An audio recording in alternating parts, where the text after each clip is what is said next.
마태복음 7장 15절에서 20절까지의 말씀을 우리 한 절씩 교독하겠습니다.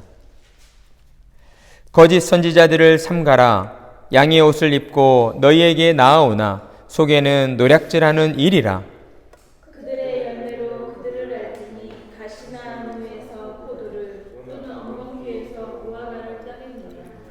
이와 같이 좋은 나무마다 아름다운 열매를 맺고 못된 나무가 나쁜 열매를 맺나니 좋은 나무가 나쁜 열매를 맺을 수 없고 못된 나무가 아름다운 열매를 맺을 수 없느니라. 아름다운 열매를 맺지 아니하는 나무마다 찍혀 불에 던져지느니라. 다 같이 읽겠습니다. 이러므로 그들의 열매로 그들을 알리라. 아멘. 잠시 기도하겠습니다. 사랑의 하나님 아버지, 오늘도 저희들에게 하나님의 말씀을 통하여서 하나님의 뜻을 듣게 하여 주시고 하나님의 뜻으로 말미암아 이 땅 가운데 하나님의 영광을 드러내는 자로, 복음을 전하는 자로 살아갈 수 있도록 우리를 깨우치시고 변화시켜 주심에 감사를 드립니다. 이 시간 하나님의 말씀을 들을 때에 전하는 자와 듣는 자 모두가 오직 하나님의 은혜만을 간절히 사모하는 자들 되게 하여 주시고 하나님께서 베풀어 주시는 말씀의 은혜로 말미암아 우리의 심령이 새로워지는 놀라운 은혜가 있게 하여 주시옵소서. 허락하여 주심을 믿고 감사하오며 우리 구주 예수 그리스도의 이름으로 기도하옵나이다. 아멘. 우리는 지난 주일에 예수님께서 인생길에는 두 개의 문이 놓여 있다라고 하신 말씀을 들었습니다. 하나는 영생으로 인도하는 좁은 문이었고 또 하나는 멸망으로 인도하는 넓은 문이었습니다. 예수님이 하신 좁은 문으로 들어가라 라는 이 말씀은 비유의 말씀이었죠. 좁은 문은 어떤 길을 가리켰습니까? 영생으로 가는 길, 곧 천국으로 가는 길을 의미했습니다. 그리고 넓은 문은 멸망으로 가는 길, 곧 지옥으로 가는 길을 의미하고 있었습니다. 이 땅에 태어난 사람은 누구나 둘 중 하나의 문을 선택하게 됩니다. 그리고 자신이 선택한 그 문을 향해 나아가게 되는 것이죠. 예수님이 우리에게 들려주신 이 비유의 말씀을 들었을 때에 우리는 당연히 영생으로 들어가는 사람들이 더 많을 것이다 라고 생각을 합니다. 하지만 어떻습니까? 우리의 생각과는 정반대였다는 것이죠. 영생의 길을 선택한 사람들보다는 멸망의 길, 지옥의 길을 선택한 사람들이 훨씬 더 많았다라는 것입니다. 그렇다면 왜 이런 결과가 생기는 겁니까? 왜 영생이 아닌 멸망의 길을 사람들은 선택하는 것일까요? 사람들은 자기 눈에 보기에 좋은 길을 선택하기 때문입니다. 그러니까 자기 눈으로 보았을 때에, 육신의 눈으로 보았을 때에 좀 더 좋아 보이는 길, 좋은 것을 선택하기 때문이다 라는 것이죠. 사람들은 문 뒤에 펼쳐진 영적인 세상에 대해서는 관심이 없습니다. 그저 이 땅에서 잘 먹고 잘 살아서 그런 편한 길에만 관심이 있는 것이죠. 그래서 사람들은 그저 육신의 정욕과 쾌락만을 쫓아 살아가는 것입니다. 그러면서 무엇라 말합니까? 이 땅에서 유토피아를 이루자. 우리가 사는 이 땅에서 이 땅을 천국으로 만들자. 이렇게 이야기를 합니다. 하지만 어떻습니까? 우리가 사는 이 세상이 유토피아가 될 수 있습니까? 천국이 될 수 있습니까? 절대 그럴 수 없다는 것이죠. 왜 그렇습니까? 이 땅을 살아가고 있는 인간이 본질적으로 죄로 타락한 죄인들이기 때문입니다. 죄인들에게서 선한 것이 나올 수가 없기 때문이다 하는 것이죠. 죄인들이 모여 살아가는 이 세상은 유토피아가 아니라 결국엔 죄인들을 가둬놓는 감옥이라고 할 수 있을 것입니다. 그래서 예수님께서 이 땅에 내려오셨습니다. 죄의 노예가 되어 돈과 쾌락만을 쫓아 살아가는 그런 사람들을 구원하시기 위해서 죄로 뒤덮인 이 어둠을 뚫고 한 줄기 빛으로 이 땅에 내려오신 것입니다. 그리고 아무 죄도 없으신 예수님께서는 우리를 구원하시기 위해 우리의 죄를 대신하여 십자가의 죽음을 선택하셨습니다. 만왕의 왕이신 하나님께서 우리를 살리기 위해 직접 자신을 낮추셨고 죄 가운데 방황하는 자들을 영생으로 인도하는 좁은 문이 되어 주신 것입니다.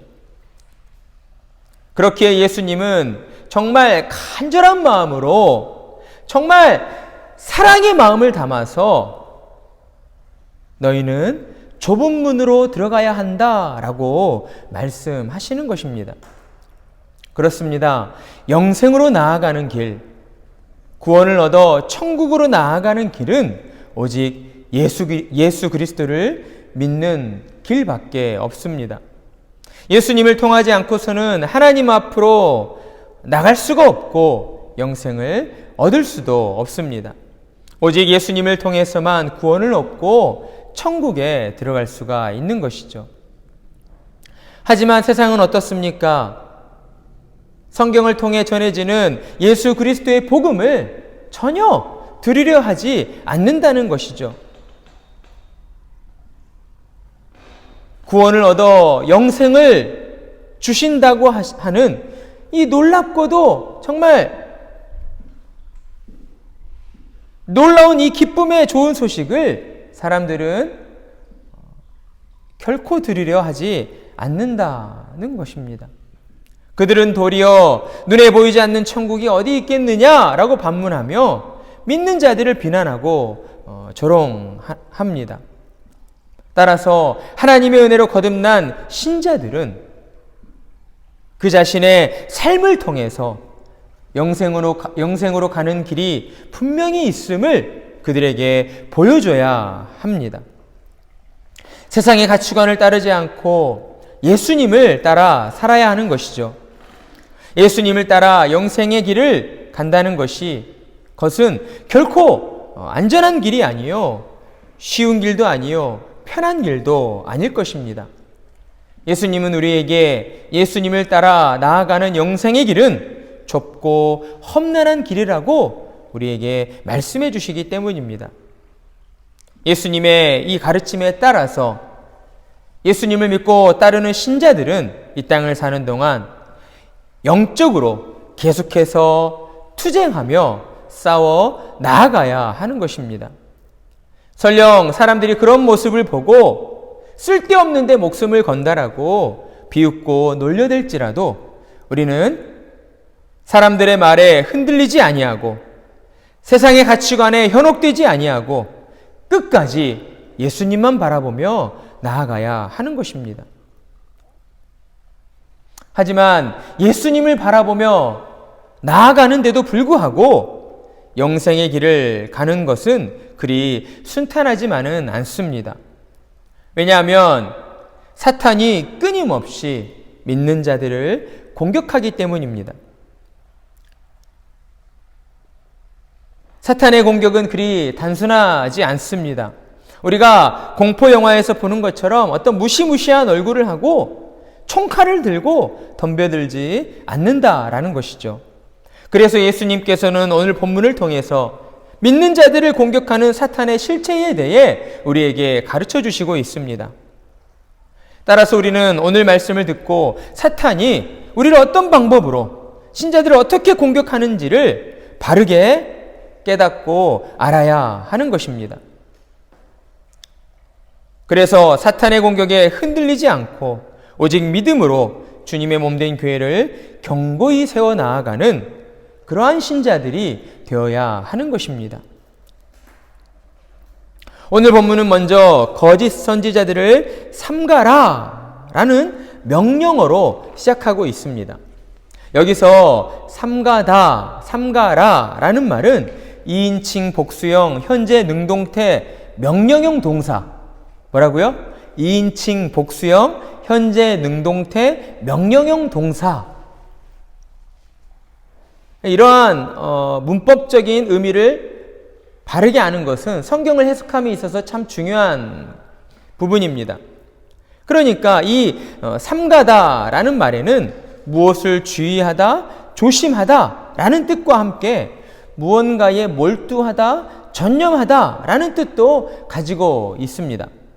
그러니까 예수님께서 신자들을 향하여서 거짓 선지자들을 삼가라 하신 것은 단순히 너희는 거짓 선지자들을 피하기만 하면 된다라고 하는 그런 소극적인 명령을 하신 것이 아니라 너희는 의지적으로 집중해서 전념해서 거짓 선지자들을 조심하고 주의해야 한다라고 하는 이런 적극적인 명령을 내리신 것임을 우리가 알 수가 있습니다.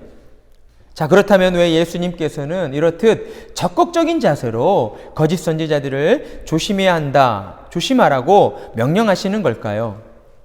무엇보다 중요한 이유는 우리가 거짓 선지자들을 만나서 거짓 선지자들의 말에 현혹되어지면 자칫 잘못하다 믿음의 길에서 넘어질 수가 있기 때문입니다. 믿음의 길을 떠나 배교하는 자리로 나아갈 수가 있기 때문이다라는 것이죠. 그리고 또한 중요한 이유는 우리가 거짓 선지자가 누구인가를 쉽게 구별할 수가 없기 때문이다라고 할 수 있습니다. 그래서 우리는 먼저 우리를 공격하는 적에 대해 분명하게 알고 있어야 합니다. 지피지기 백전백승이라는 말이 있습니다. 적을 알고 나를 알면 100번 싸워 100번 이긴다라는 말이죠. 따라서 우리는 예수님의 경고를 주의 깊게 들어야 하고 예수님이 가르쳐 주시는 거짓 선지자들의 그 실체에 대해서 바르게 깨달아야 하는 것입니다. 그래서 교회를 공격하는 그 사탄의 공격들을 막아내야 하고 교회를 지켜내야 하는 것입니다. 거짓 선지자들이 누구인가, 거짓 선지자들의 정체를 바르게 알기 위해서 우리는 먼저 선지자가 어떤 사람인가, 선지자는 과연 어떤 역할을 하던 사람인가를 살펴볼 필요가 있습니다. 여러분, 선지자는 어떤 사람입니까? 여러분은 선지자를 어떻게 정의하고 계십니까?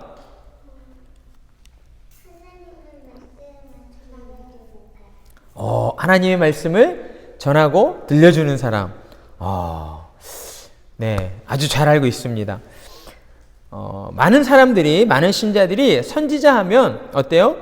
미래의 일을 예언하는 예언자이다.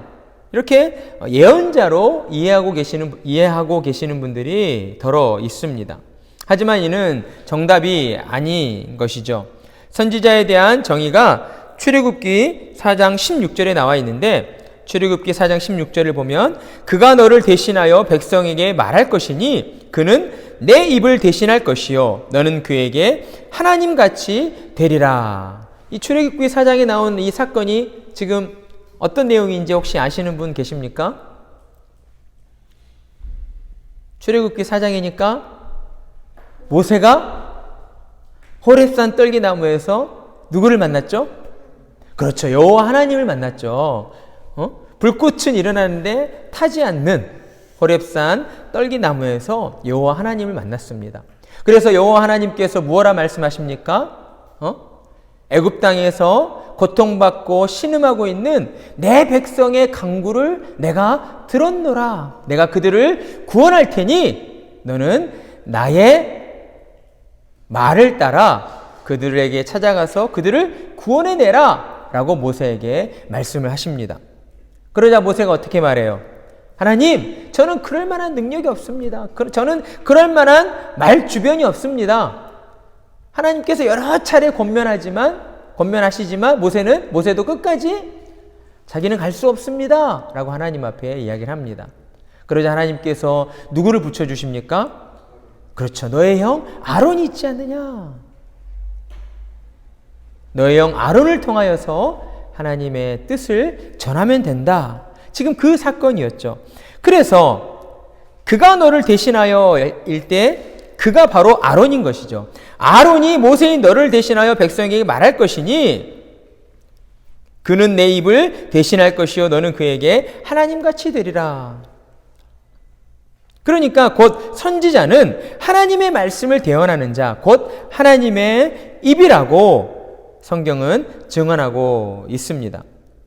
그리고 선지자를 통한 하나님의 말씀은 하나님의 언약 백성인 이스라엘을 대상으로 하고 있다라는 것이죠.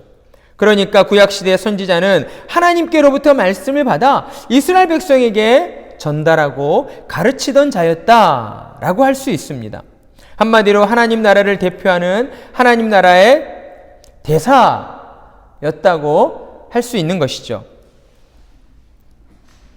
선지자들이 주로 활동했던 시기는 구약시대에 다윗이 통일 왕국을 이루었잖아요. 그런데 다윗의 아들 솔로몬 때에 어떤 일이 벌어졌습니까? 통일 왕국이 남유다와 북이스라엘로 갈라지게 되었죠. 다윗이 통일한 그 통일 왕국이 남유다와 북이스라엘로 분열된 그 이후에 선지자들의 활동이 두드러졌습니다. 선지자들이 활발하게 활동했습니다. 왜 그랬습니까? 그 시기는 이스라엘이 하나님을 떠나서 우상을 섬기던 영적인 암흑기였기 때문이었습니다.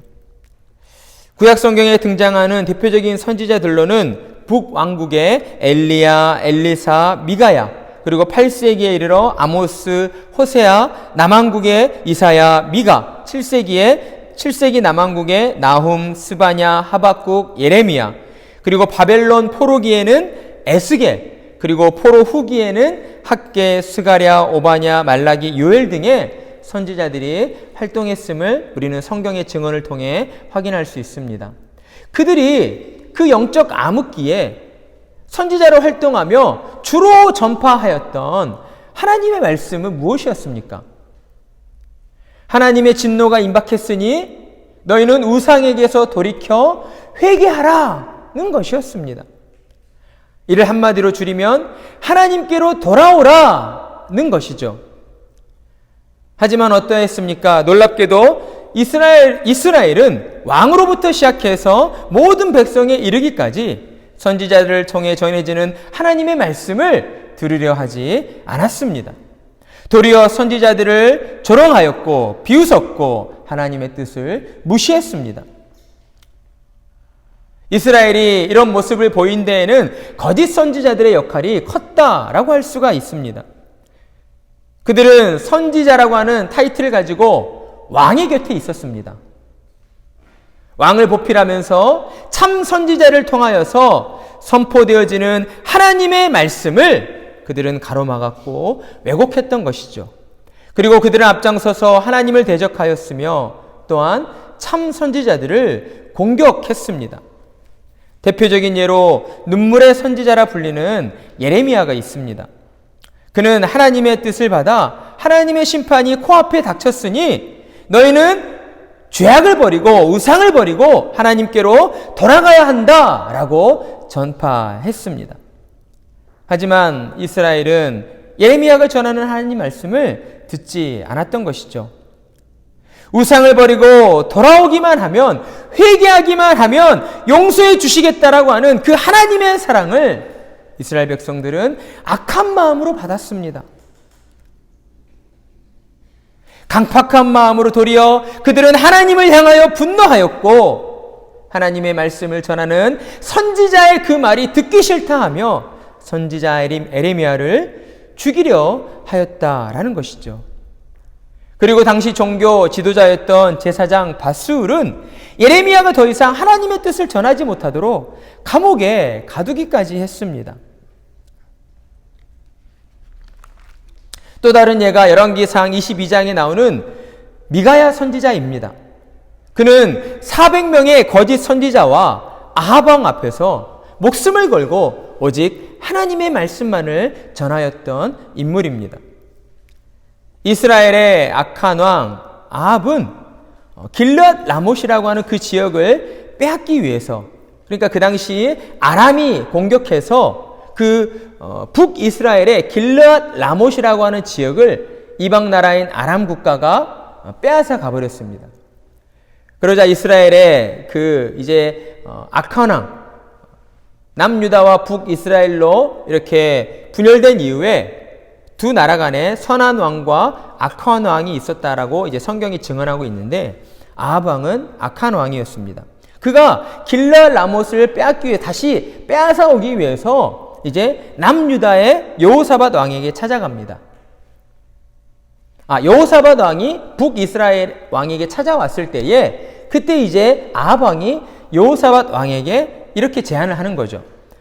야, 우리 함께 힘을 합쳐서 아람을 공격하자. 그래서 저 길르앗 라못을 우리가 다시 빼앗아 오자. 그런데 하나님의 사람이었던 이 남유다의 여호사밧 왕은 전쟁을 일으키는 것이, 전쟁을 하는 것이 과연 하나님의 뜻인가? 우리가 이것을 하나님 앞에 한번 물어보자. 그런데 아합 왕은 전쟁에서 승리하고 싶은 그 욕심에 자기 뜻에 맞는 선지자들의 말만 들으려 했다라는 것이죠. 열왕기상 22장에서 우리 5절에서 6절 말씀을 보면, 여호사밧이 또 이스라엘의 왕에게 이르되 청하건대 먼저 여호와의 말씀이 어떠하신지 물어보소서. 그러자 이제 이스라엘의 왕이 이에 선지자 400명쯤 모으고 그들에게 이르되 내가 길르앗 라못에 가서 싸우랴 말랴. 그들이 이르되 올라가소서. 주께서 그 성읍을 왕의 손에 넘기시리이다. 그러니까 전쟁에 나아가 승리하고자 하는 이 아합 왕은 자기에게 듣기 좋은 말만 하는 400명이나 되는 선지자들을 불러 모아놓고 내가 전쟁을 하라 말야 라고 물어본 거죠. 싸우는 게 하나님의 뜻이냐? 아니면 싸우지 않는 것이 하나님의 뜻이냐? 그러자 400명이나 되는 선지자들은 어때요? 서로 약속이라도 한 듯 한 사람도 빠짐없이 한 목소리로 길르앗 라못에 나아가 싸우는 것이 하나님의 뜻입니다 라고 말했다는 것이죠. 그리고 더 나아가 그들은 하나님께서 그 전쟁에 승리를 주셔서 왕에게 성읍을 넘겨주실 것입니다 라고 이야기했던 것입니다. 이어지는 열왕기상의 이 성경의 내용들을 살펴볼 때에 그들은 결코 하나님의 뜻에는 관심이 없었다는 것을 우리는 알 수가 있습니다. 그들은 그저 왕의 눈치만 보며 왕의 기분을 맞추는 일에만 관심이 있었던 것이죠. 그래서 그들은 하나같이 왕이 듣고 싶어하는 말만 했던 것입니다. 하지만 단 한 사람, 이물라의 아들 미가야 선지자는 살아계신 여호와 하나님을 두고 맹세하며 하나님의 말씀만을 그들 앞에서 전하였습니다. 열왕기상 22장 20절에서 23절의 말씀을 보면 여호와께서 말씀하시기를 누가 아합을 꾀어 그를 길르앗 라못에 올라가서 죽게 할꼬 하시니 하나는 이렇게 하겠다 하고 또 하나는 저렇게 하겠다 하였는데 한 영이 나와 여호와 앞에 서서 말하되 내가 그를 꾀겠나이다. 여호와께서 그에게 이르시되 어떻게 하겠느냐 이르되 내가 나가서 거짓말하는 영이 되어 그의 모든 선지자들의 입에 있겠나이다. 여호와께서 이르시되 너는 꾀겠고 또 이루리라. 나가서 그리하라 하셨은즉 이제 여호와께서 거짓말하는 영을 왕의 이 모든 선지자의 입에 넣으셨고 또 여호와께서 왕에 대하여 화를 말씀하셨나이다.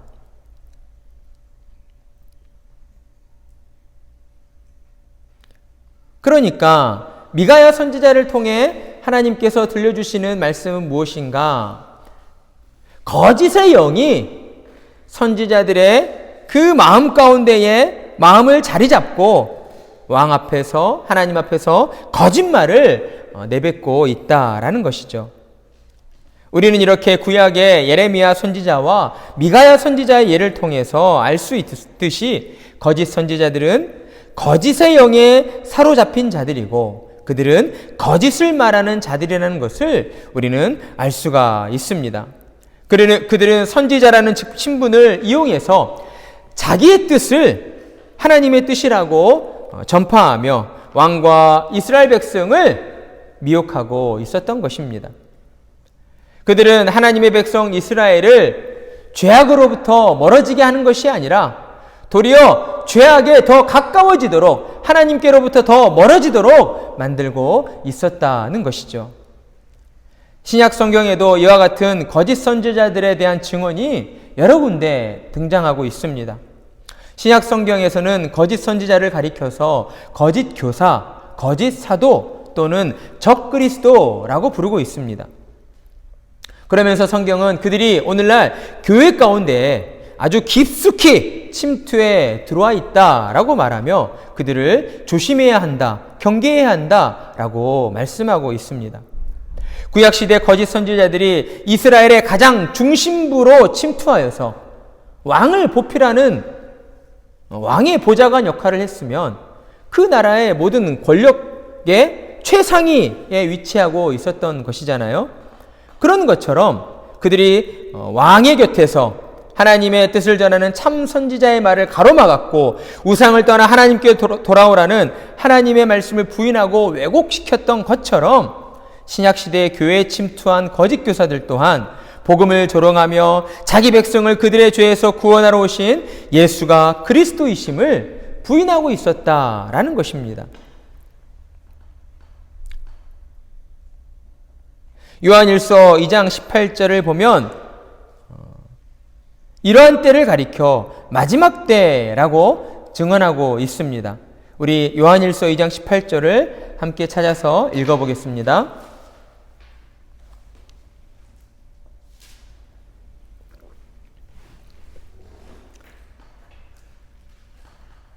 요한일서 2장 18절 말씀 우리 함께 읽겠습니다. 아이들아 지금은 마지막 때라 적 그리스도가 오리라는 말을 너희가 들은 것과 같이 지금도 많은 적 그리스도가 일어났으니 그러므로 우리가 마지막 때인 줄 아노라. 아멘. 요한일서에서 지금이라고 하는 이 시점은 요한일서가 기록된 그 시점만을 가리키는 것이 아닙니다. 신약시대 이후를 살아가는 이 땅의 모든 교회와 모든 신자들의 그 시대를 가리킨다라고 할 수가 있습니다.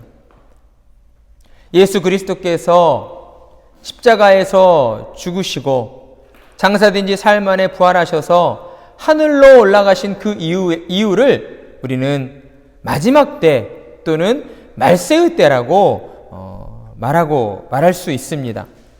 성경은 이러한 마지막 때에 적 그리스도가 많이 일어난다라고 말씀합니다.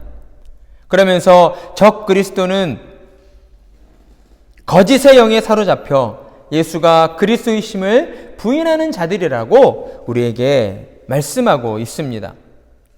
이를 두고 갈라디아서에서는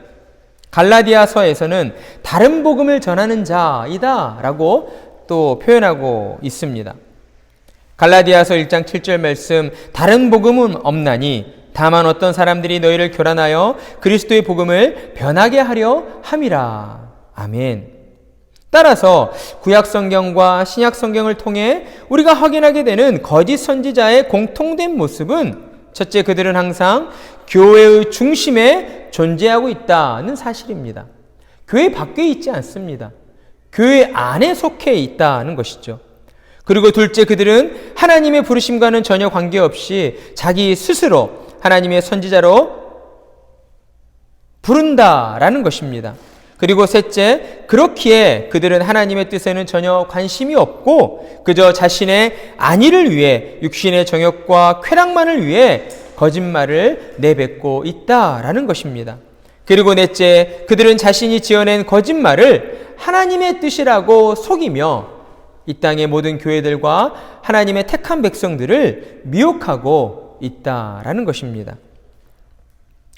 이러한 거짓 선지자, 거짓 교사들의 그러한 악한 활동은 초대교회에서만 나타나는 일은 아니었습니다. 시간을 거슬러 중세교회에서 이러한 거짓 교사들, 거짓 선지자들의 이러한 악행은 더욱 두드러졌고 활발하게 나타났습니다. 오늘날 개신교의 뿌리가 되었던 종교개혁의 사건도 실상은 기독교 안에 자리 잡은 거짓 선지자들로부터 진리를 지키고 보호하기 위해 일어난 사건이었다라는 것이죠. 지금으로부터 500년 전 16, 17세기 유럽의 기독교는 영적인 암흑기를 보내고 있었습니다. 로마 카톨릭의 타락과 세속화로 인해 기독교는 진리의 빛을 잃어가고 있었던 것이죠. 교회의 주인은 더 이상 예수님이 아니었습니다. 교황이 성경보다 높은 권위를 가지고 교회의 주인의 자리를 차지하고 있었기 때문입니다. 교회는 점점 성경의 가르침에서 멀어져 갔고 돈과 권력에 눈이 먼 교황과 사제들에 의해서 철저하게 세속화되어 갔습니다.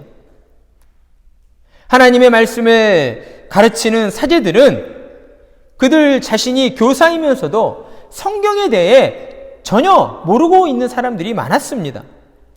그들은 사제라는 그 직분을 돈을 주고 샀기 때문에 하나님의 말씀을 가르치기보다는 그 신분을 이용해 신자들을 착취하여 자신들의 부와 자신들의 명예만 채우려고 했던 것입니다. 그래서 종교개혁자들은 아드 폰테스, 다시 성경으로 돌아가자를 외쳤던 것입니다. 교회에 드리워진 그러한 영적인 어둠은 오직 진리의 빛으로서만 물리칠 수 있다라고 그들은 믿었기 때문입니다. 성경을 바르게 해석해서 성경을 전할 때에 우리의 영적 어둠이 물러가고 우리가 다시 하나님이 기뻐하시는 건강한 교회로 하나님을 영화롭게 해드리는 자들로 나아갈 수 있다라고 그들은 믿었기 때문입니다. 그래서 그들은 성경을 바르게 해석하고 전하는 일에 자신의 온 생애를 바쳤습니다. 불에 타 죽는 그 화형을 당하면서도 그들은 끝까지 자신의 신념을 굽히지 않았고 이것이 곧 하나님의 뜻이다. 하나님께서 성경을 통해 가르쳐 주시는 진리는 바로 이것이다라고 끝까지 죽음 앞에서도 진리를 외치며 나아갔던 것입니다.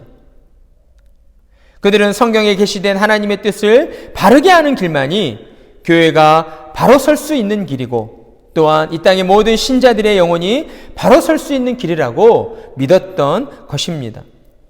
이처럼 거짓 선지자들은 교회가 세워진 이후로부터 지금까지 계속해서 교회로 침투해 들어오고 있습니다. 교회로 들어와 그들은 진리를 왜곡하고 신자들을 미혹하여 넘어뜨리려 하고 있는 것입니다. 하지만 우리는 교회로 침투한 거짓 선지자들을 쉽게 분별해 낼 수가 없습니다. 왜냐하면 그들은 사람의 눈으로 볼 때 순한 양처럼 양의 탈을 쓰고 우리 가운데로 들어오기 때문입니다. 여기서 거짓 선지자들이 양의 옷을 입었다라는 이 말에는 아주 중요한 의미가 담겨져 있습니다. 왜냐하면 성경에서 양이 의미하는 바가 매우 특별하기 때문이죠. 세례 요한이 지나가는 예수 그리스도를 바라보시며 무엇라 말하였습니까? 세상 죄를 지고 가는 어린 양을 보라 라고 말하였습니다. 그러니까 성경에서 이 어린 양은 곧 속죄의 제물, 하나님과 죄악된 세상을 화목케 하는 그 화목제물을 가리킨다라고 할 수 있죠. 따라서 양은 메시아 곧 예수 그리스도를 의미한다라고 할 수 있습니다. 그러니까 거짓 선지자들이 양의 옷을 입고 들어온다라는 것은 그들이 겉으로 볼 때에는 아주 신실한 그리스도인으로 보이게끔 행동하며 우리에게 나온다라는 것입니다. 그들은 양의 탈을 쓰고 교회로 들어와 정말 누구보다 열심히 하나님을 예배하고 찬양하는 척합니다. 헌금도 열심히 하고요. 교회에서 구제하는 일과 봉사하는 일에도 정말 열심을 내어 최선을 다합니다. 하지만 어떻습니까? 예수님은 그들 속에 무엇이 있다라고 우리에게 말씀하고 계십니까? 예수님은 그들 속에 노략질하는 이리가 들어있다라고 말씀하십니다. 한마디로 약탈을 일삼는 강도라는 것이죠. 그렇다면 그들이 우리 가운데에 그렇게 양의 탈을 쓰고 잠입하여 우리에게서 빼앗아 가려고 하는 것은 무엇일까요? 그것은 다름 아닌 신자들의 믿음입니다. 그들은 믿는 자들을 유혹해서, 믿는 자들을 현혹시켜서 그들의 믿음을 빼앗아 가려 하는 것입니다. 믿음의 길에서 넘어뜨리려 한다라는 것이죠. 그래서 이단에 빠진 분들을 보면 이제 막 처음 예수 믿은 분들은 거의 없다는 것을 우리가 확인하게 됩니다. 이제 막 예수님 믿게 된 사람들이 신천지나 어떤 하나님의 교회나 제7일 안식일 교회나 어떤 이런 이단적인 교회, 이단에 쉽게 빠지지 않는다는 것이죠. 대부분은 어느 정도 교회를 다녔던 사람들이, 어느 정도 믿음이 있다 하는 분들이 주로 이단에 빠지게 되는 것입니다. 왜 그렇습니까? 거짓 선지자들이 교회 안에서 양의 옷을 입고 관계적으로 우리에게 접근해 오기 때문입니다. 그들은 처음부터 다른 복음을 전하지 않습니다. 처음에는 친한 언니, 동생, 형, 누나로 접근해 오는 것이죠. 우리 자녀들이 있는데 우리 자녀들이 앞으로 요즘에는 고등학교도 이단들이 침투해 들어와 있다고 합니다. 어떤 방법으로 들어오느냐? 이제 좋은 대학을 이단들 가운데에도 공부 잘하는 친구도 있을 테니까 이제 서울대라든지 연세대, 고려대 이런 좋은 대학, 좋은 과를 들어갑니다. 그래서 그런 친구들이 자기가 나왔던 이제 모교에 찾아와요. 그래서 학교 교무처장이나 학생주임 선생님을 만나서 제가 이제 이번에 서울대 들어가서 이러이러한 이제 동아리 활동을 하고 있는데 제가 우리 후배들을 위해서 이제 그냥 어떤 종교적인 색채도 띄지 않습니다. 내 후배들을 위해서 제가 이렇게 잘하고 있는 자기의 전공 분야를 살려서 내가 이걸 가지고 우리 후배들을 좀 도와주고 싶다. 그 친구가 어떤 과학적인 전공 분야를 가지고 있다면 내가 이걸 가지고 내 후배들을 좀 도와주고 싶다. 좀 가르쳐주고 앞으로 대학의 진로의 그런 입시 문제들 또한 내가 좀 이렇게 조언을 해주고 싶다. 이런 식으로 접근한다고 해요. 그래서 학교에 와서 이런 동아리를 만들고 싶은데 동아리를 만들 수 있도록 허락해 주십시오. 이렇게 접근한다고 합니다. 처음에는 어때요? 전혀 종교적인 색채를 띠지 않기 때문에 이 사람이 이단인지 알 수가 없는 거죠. 방금 제가 말씀드린 것처럼 처음에는 양의 옷을 입고 너무나 순한 모습으로, 너무나 온순한 모습으로 우리에게 살갑게 다가와 친한 언니가 되어주고 친한 형이 되어주고 누나가 되어주고 오빠가 되어주는 것이죠. 언제나 내 말을 잘 들어주고 이해해주는 하나밖에 없는 내 편이 되어주는 것입니다. 그들은 그런 관계로 만들어가요. 전략적으로. 그리고 또한 실제 어려운 일이 있을 때에 물질적으로도 우리를 도와주기까지 합니다. 지금까지 경험해보지 못한 친절과 배려를 통해서 하나님을 믿는 자녀들이 점점점 그 마음이 그 사람에게 잠식되어 가는 것이죠. 그러면서 어때요? 조금씩 성경의 진리가 아닌 다른 복음을 들려주기 시작합니다. 첫 번째는 교회에 대한 불만을 이야기합니다. 그리고 두 번째로는 목사에 대한 불만을 이야기합니다. 그리고 세 번째로는 참 치명적일 수도 있고 어려운 부분인데 이렇게 이야기하는 거죠. 교회에 나아가서 목사님 설교 듣고 은혜를 받아? 이런 식으로 툭 던지는 거죠. 그러면서 그들은 교회와 목사님과 이런 설교와 또한 교회 안에 교우들과의 그 관계적인 문제를 계속해서 언급하면서 내가 지금 다니고 있는 교회가 내가 가지고 있는 이 신앙이 무언가 문제가 있구나라고 하는 그런 문제의식을 자꾸만 불러일으켜 주는 것입니다. 그러면서 그들은 점점 하나님의 진리가 아닌 거짓말로, 거짓된 사상으로 그들을 유혹해 가는 것입니다. 이렇게 거짓 선지자들은 인간관계를 악용하여서 신자들의 믿음을 흔들고 신자들을 믿음의 길에서 떠나도록 만드는 것입니다. 하지만 그들의 노력은 딱 거기까지입니다. 왜냐하면 하나님께서 참 신자들을 지켜주시고 보호해 주시기 때문입니다. 아무리 사탄이 거짓 교사를 이용해서 우리를 유혹할지라도 참 신자들 가운데에 거하시는 성령님께서 우리를 지켜주시고 보호해 주시기 때문에 우리는 성령님을 믿고 안심해도 되는 것입니다. 그러면서 동시에 또한 교회 안에 침투한 거짓 선지자들을 우리는 조심하고 또 조심해야 하는 것이죠.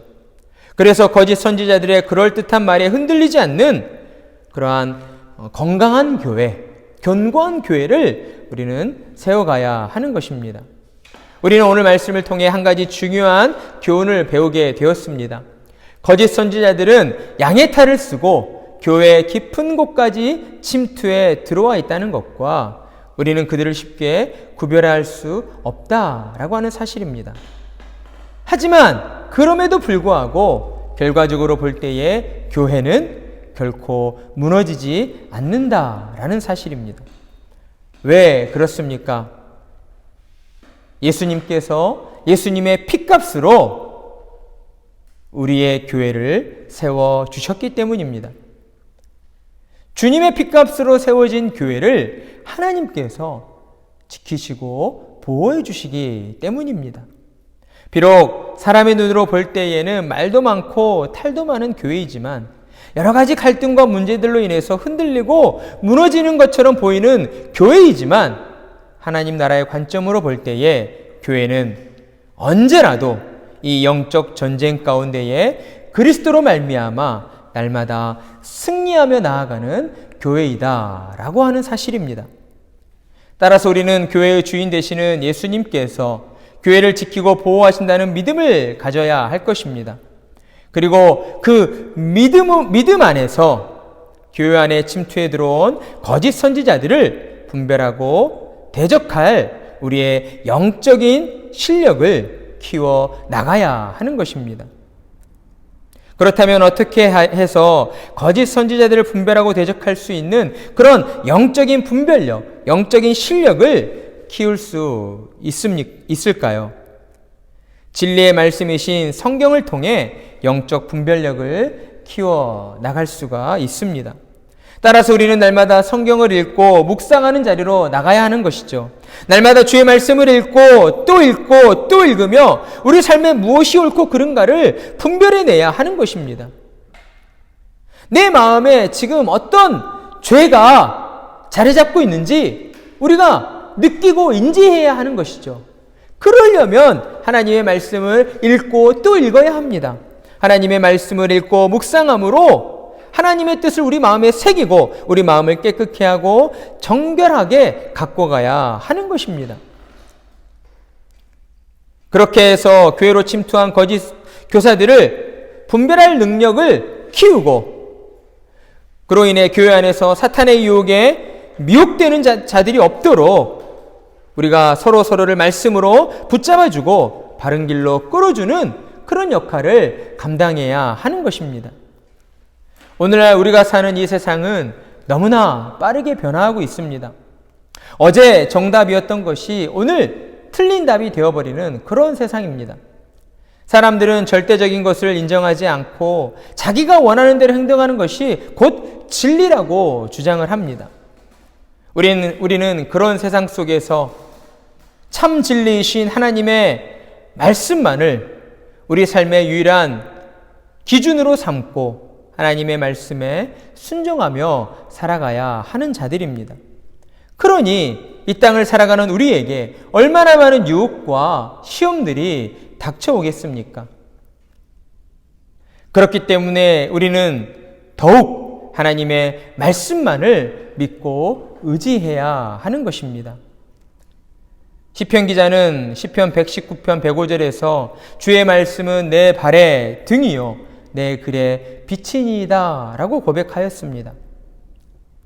우리 또한 시편 기자와 같은 고백을 드리며 정말 하나님의 말씀이 없이는, 하나님의 말씀의 인도함이 없이는 한 걸음도 내디딜 수 없습니다 라는 이런 믿음을 가지고 온전히 하나님의 말씀만을 의지하여 살아가야 하는 것입니다.